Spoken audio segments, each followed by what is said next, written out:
जय हिंद प्यारे बच्चों। मैं अनीता पांडे, शासकीय high school police line Shahdol, माध्यमिक शिक्षक। आज हम सामाजिक विज्ञान में कक्षा 10वीं अर्थशास्त्र में अध्याय 3 मुद्रा एवं साख, इसके वस्तुनिष्ठ प्रश्न उत्तर के बारे में जानकारी प्राप्त करेंगे। ये जो प्रश्न उत्तर हैं ये मैंने कई किताबों से लेकर के इसको बनाया हुआ है, उनसे छांट करके लिया हुआ है, इसलिए ये प्रश्न उत्तर आपके लिए बहुत उपयोगी हैं। अतः आप इन प्रश्नों को अच्छे से देखें, समझें और इनको अपने कॉपी में नोट करें और नोट करने के बाद इनको याद करते रहें। जब भी समय मिले इसका आप रिवीजन करते रहें। तो चलिए क्लास की तरफ चलते हैं। आज है हमारा टॉपिक अध्याय 3 मुद्रा और साख, वस्तुनिष्ठ प्रश्न उत्तर। तो इस वीडियो में आज हम बात करेंगे वस्तुनिष्ठ प्रश्न उत्तरों के बारे में। तो आइए देखते हैं। पहला है हमारा, ऋण का औपचारिक स्रोत क्या है। क्वेश्चन को हमको अच्छे से समझना है पहले, फिर उसका हमको आंसर देना है। जब भी आपको कभी भी पेपर मिले तो सबसे पहला काम आप ये करें कि क्वेश्चन को बार बार रिपीट करें। यानी जो क्वेश्चन आपको समझ में नहीं आता तो आप उसको 2 से 3 बार 4 बार उसको पढ़ेंगे तो आपके दिमाग में वो आ सकता है। इसलिए सबसे पहला काम ये रहता है कि हमें क्वेश्चन को समझना है कि वो हमसे क्या पूछ रहा है और हमको क्या उत्तर देना है। तो इसका पहला है, ऋण का औपचारिक स्रोत। ऋण मतलब लोन। तो लोन का औपचारिक स्रोत क्या है। तो इसके जो ऑप्शंस हैं वो हैं बैंक व सहकारी समितियां, साहूकार व व्यापारी, मालिक व रिश्तेदार और चौथा है उपरोक्त सभी। तो इसका सही आंसर है बैंक व सहकारी समितियां। यानी ऋण का औपचारिक स्रोत क्या है, बैंक व सहकारी समितियां। यानी लोन लेने के लिए जो औपचारिक तरीका है वो है बैंक और सहकारी समितियां। अगला है, प्रारंभिक काल में भारतीय किन वस्तुओं का मुद्रा के रूप में प्रयोग करते थे। प्रारंभिक काल में यानी प्राचीन काल में। प्राचीन काल में भारतीय लोग वस्तुओं का मुद्रा के रूप में प्रयोग करते थे। यानी किन वस्तुओं का मुद्रा, पहले मुद्रा नहीं चलती थी तो वस्तुओं का प्रयोग वो लोग करते थे। तो आइए देखते हैं ऑप्शंस क्या है। पहला है अनाज, पशु, सोना चांदी, तांबे, उपरोक्त सभी। तो इसका जो सही आंसर है वो है उपरोक्त सभी। यानी प्राचीन काल में, पुराने समय में हमारे यहाँ जब मुद्रा प्रचलित नहीं थी तो उस समय इन सारी चीजों का उपयोग हम लोग वस्तुओं का किया करते थे। किस रूप में, मुद्रा के रूप में। अगला है क्वेश्चन हमारा, भारत में बैंक जमा का कितने प्रतिशत भाग नगद के रूप में अपने पास रखते हैं। यानी बैंक भी अपने पास क्या रखता है, जमा के रूप में नगद भाग बैंक भी अपने पास रखता है। तो कितने प्रतिशत रखता है वो देखते हैं। 10%, 15%, 20%, 25%। तो इसका जो सही आंसर है वो है 15%। यानी भारत में बैंक जमा का जो नगद भाग है वो 15% अपने पास वो रखता है। कैश जिसको बोलते हैं वो अपने पास रखता है। अगला है हमारा क्वेश्चन, उस प्रणाली का नाम बताएं जिसमें आवश्यकताओं का दोहरा संयोग एक महत्वपूर्ण लक्षण है। क्वेश्चन देखते हैं, उस प्रणाली का नाम बताएं जिसमें आवश्यकताओं का दोहरा संयोग एक महत्वपूर्ण लक्षण है। तो उसके ऑप्शंस हैं विनिमय प्रणाली, मुद्रा अर्थव्यवस्था, वैश्विक और उपर्युक्त में से कोई नहीं। तो उस प्रणाली का नाम है क्या है, विनिमय प्रणाली, जिसमें हम लोग क्या करते हैं, दोहरा संयोग करते हैं। दोहरे संयोग के का जो महत्वपूर्ण लक्षण है वो है विनिमय प्रणाली। अगला है मुद्रा के प्रमुख कार्य। मुद्रा के प्रमुख कार्य यानी कि मुद्रा के क्या क्या कार्य हैं तो वो देखते हैं। विनिमय का माध्यम, मूल्य संचय, स्थगित भुगतानों का मान और ये सभी, यानी ये तीनों। तो इसका सही आंसर है ये सभी। यानी मुद्रा का जो काम है वो विनिमय भी है, बदलना भी है, मूल्य संचय भी है और स्थगित भुगतानों का मान भी है, यानी ये सारे काम मुद्रा के हैं। अगला है हमारा साहूकारों की महत्वपूर्ण भूमिका रही है। साहूकारों की महत्वपूर्ण भूमिका रही है, तो किसमें रही है? औद्योगिक वित्त में, विकास वित्त में, कृषि वित्त में, इनमें से कोई नहीं। तो इसका जो सही आंसर है वो है कृषि वित्त में, यानी साहूकारों की जो भूमिका थी वो किसमें थी? कृषि वित्त में थी। उस समय के जमाने में साहूकारों की जो महत्वपूर्ण भूमिका रही है वो है कृषि में थी, कृषि वित्त में थी। अगला है हमारा साहूकार के ऋण पर ब्याज होता है, यानी क्या क्वेश्चन है? साहूकार के ऋण पर ब्याज होता है। तो ऑप्शंस हैं बहुत कम, बहुत अधिक, उपर्युक्त दोनों और उपर्युक्त दोनों में से कोई नहीं।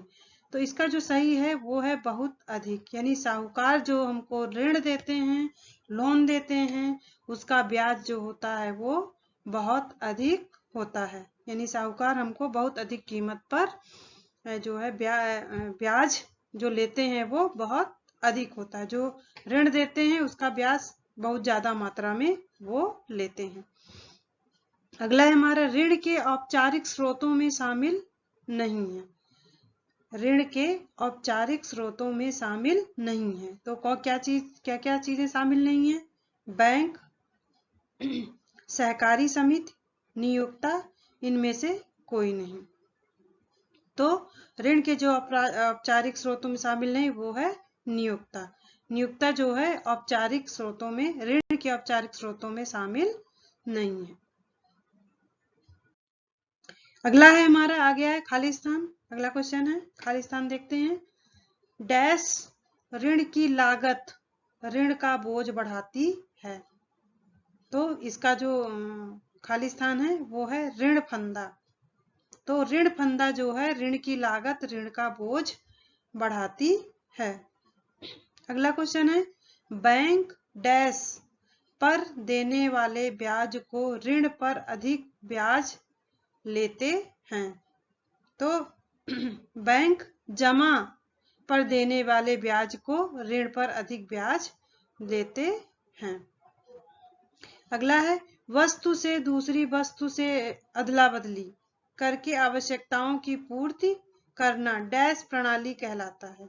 यानी एक वस्तु से दूसरी वस्तु की अदला बदली करना और अपनी आवश्यकताओं की पूर्ति करना क्या कहलाता है? वो वस्तु विनिमय, यानी वस्तुओं का बदलना जो है वस्तु विनिमय कहलाता है। इसके माध्यम से हम एक वस्तु से दूसरी वस्तु की अदला बदली करके अपनी आवश्यकताओं की पूर्ति करते हैं। अगला है स्व सहायता समूह में सदस्यों की अधिकतम संख्या डैश होती है। यानी जो स्व सहायता समूह होते हैं उसमें सदस्यों की अधिकतम संख्या कितनी है? 20 होती है। 20 से ज्यादा नहीं हो सकती है, 20 से कम हो सकती है लेकिन 20 से ज्यादा नहीं हो सकती। बचत बैंक लोगों की डैश को एकत्रित करती है। यानी जो बचत बैंक होती है वो लोगों की बचत, यानी लोगों के पास जो बचा हुआ पैसा रहता है उसको वो एकत्रित करती है। मुद्रा के रूप में कागज के नोट और सिक्के शामिल हैं। तो मुद्रा के रूप में कागज के नोट और सिक्के शामिल हैं अपने यहाँ। ठीक है, मुद्रा के रूप में हम कागज के नोटों का उपयोग करते हैं और सिक्कों का उपयोग करते हैं। बैंक साख का डैश साधन है। तो बैंक जो है साख का औपचारिक साधन है। अगला आ गए हम अगले क्वेश्चन में। अगला क्वेश्चन है हमारा इसमें सत्य और असत्य। तो इसमें हमको सत्य और असत्य को बताना है कि क्या सत्य है और क्या असत्य। तो औपचारिक स्रोतों की कार्य प्रणाली पर योजना आयोग नजर रखता है। यानी औपचारिक स्रोतों की कार्य प्रणाली पर योजना आयोग नजर रखता है, तो ये असत्य है। भारतीय कानून के अनुसार किसी व्यक्ति या संस्था को मुद्रा जारी करने का अधिकार है। तो ये भी असत्य है, कोई भी व्यक्ति या संस्था मुद्रा जारी नहीं कर सकता है। मुद्रा के आधुनिक रूपों में करेंसी कागज के नोट और सिक्के शामिल हैं। तो ये सत्य है, यानी आज हम जिस मुद्रा का उपयोग कर रहे हैं वो कागज हैं, कागज के नोट हैं और सिक्के हैं। साहूकारों का औद्योगिक वित्त में महत्वपूर्ण स्थान है। तो ये असत्य है, साहूकारों का औद्योगिक वित्त में कोई स्थान नहीं है। रिजर्व बैंक का संबंध जनता से सीधा होता है। तो ये असत्य है, रिजर्व बैंक का संबंध जनता से नहीं होता है। रिजर्व बैंक का संबंध जनता से नहीं होता है, ये असत्य है। अगला क्वेश्चन है हमारा, सही जोड़ी बनाइए। सही जोड़ी में ये दो टेबल हैं बनी हुई हैं, आ और बा। इसमें ये क्वेश्चन है और ये इसका आंसर है। तो इसमें पहला है रिजर्व बैंक ऑफ इंडिया, औपचारिक ऋण, करेंसी, आधुनिक काल की मुद्रा, भारत में 500 और 1000 रुपए के नोटों को अमान्य घोषित किया। तो इससे हमको सही जोड़ी बनाना है। तो इसका उत्तर है कि रिजर्व बैंक ऑफ इंडिया, यानी बैंकों का bank. Reserve bank of India क्या है? बैंकों का बैंक है। औपचारिक ऋण, औपचारिक ऋण है बैंक और सहकारी समितियों के ऋण। करेंसी, देश की सरकार उसे प्राधिकृत करती है। आधुनिक काल की मुद्रा, करेंसी कागज के नोट और सिक्के। भारत में 500 और 1000 रुपए के नोटों को अमान्य घोषित किया। तो ये कब किया है? नवंबर 2016 में। तो इस तरह से ये आपका सही जोड़ी हो गया है। अगला है अगला क्वेश्चन है हमारा, एक वाक्य में उत्तर, यानी हमको एक वाक्य में उत्तर देना है। तो भारत में केंद्रीय सरकार की तरफ से करेंसी नोट कौन जारी करता है? यानी जो नोट जारी करता है केंद्रीय सरकार की तरफ से, वो कौन जारी करता है? तो वो है भारतीय रिजर्व बैंक। यानी भारत में केंद्रीय सरकार की तरफ से जो करेंसी नोट जारी करता है वो है भारतीय रिजर्व बैंक। बांग्लादेश में ग्रामीण बैंक की स्थापना कब और किसने की थी? क्वेश्चन क्या है? बांग्लादेश में ग्रामीण बैंक की स्थापना कब और किसने की थी? तो बांग्लादेश में ग्रामीण बैंक की स्थापना 1970 में हुई थी और किसने की थी? मोहम्मद यूनुस ने की थी। यानी बांग्लादेश में ग्रामीण बैंक की स्थापना 1970 में मोहम्मद यूनुस ने की थी। बैंक जमा राशि के एक बड़े भाग को किसके लिए इस्तेमाल करते हैं? क्वेश्चन देखते हैं। बैंक जमा राशि के एक बड़े भाग को किसके लिए इस्तेमाल करते हैं? तो इसका जो सही आंसर है वो है ऋण देने के लिए, यानी लोन देने के लिए। बैंक जो है जमा राशि का एक बड़ा भाग किसके लिए इस्तेमाल करते हैं? लोगों को लोन देने के लिए, ऋण देने के लिए उसका उपयोग करते हैं। बैंक किस तरह के किसानों को ऋण देने से हिचकिचाते हैं? यानी बैंक जो है अभी भी कुछ लोगों को ऋण देने से हिचकिचाते हैं। तो ऐसे कौन से किसान हैं जिनको ऋण देने से वो हिचकिचाते हैं? तो वो हैं छोटे किसान। छोटे किसान जो हैं उनको बैंक ऋण देने से हिचकिचाते हैं। बांग्लादेश में ग्रामीण बैंक से कर्ज लेने वाले अधिकांश कौन है? तो बांग्लादेश में ग्रामीण बैंक से जो कर्ज लेने वाले हैं वो अधिकांशतः महिलाएं हैं। यानी बांग्लादेश में ज्यादातर जो ऋण ले रही हैं ग्रामीण बैंकों से वो है महिलाएं।